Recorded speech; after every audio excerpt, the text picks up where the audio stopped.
left and right orbital plates of the frontal bone, left and right lesser and greater wings of the sphenoid bone, respectively, and the left and right petrous portion of the temporal bone. Petrous means stone, and this is a thick, hard part of the temporal bone. The lesser wings of the sphenoid bone on either side help demarcate the anterior cranial fossa from each left and right middle cranial fossa.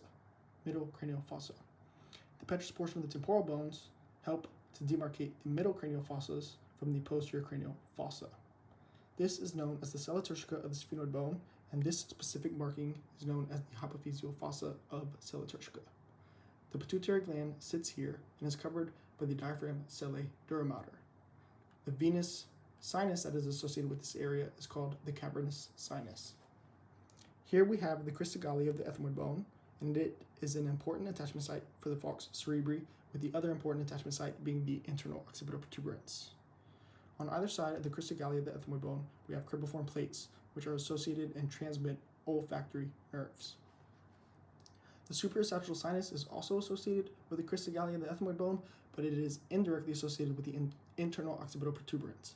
This is where the confluence of sinuses lies, and the confluence of sinuses is made up of the superior sagittal sinus, the occipital sinus, and the straight or rectus sinus, whereas that straight or rectus sinus is made up of the inferior sagittal sinus and the great cerebral vein of Galen. From there, this confluence of sinuses is drained by the transverse sinus, which becomes the sigmoid sinus, and that enters the jugular foramen. However, it exits as the internal jugular vein, and it exits the jugular fossa. Going over the other holes of this cranial cavity, we have foramen magnum, we have the hypoglossal canal, which transmits cranial nerve 12, which innervates all glossus muscles except palatal glossus, which is innervated by cranial nerve 10, vagus. We have the jugular foramen that we already went over, that transmits cranial nerves 9, 10, 11, and that sigmoid sinus. The internal acoustic meatus, which transmits cranial nerves 7 and 8, and under this petrous portion of the temporal bone, we have the stapes, incus, and malleus, as well as the cochlea and the vestibular apparatus. Foramen lacerum, which has nothing of significance. Foramen spinosum, which transmits the middle meningeal artery, and here is the groove for the middle meningeal artery. Foramen ovale, which is associated with cranial nerve V3.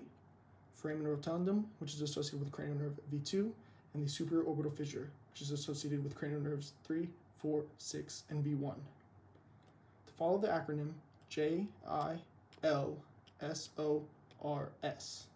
And if you want to add extensions, you can add the H at the front for the hypoglossal canal and the O at the end for the optic canal, which transmits the ophthalmic artery and the optic nerve in the textbook, but on most bodies we'll see the internal carotid artery here.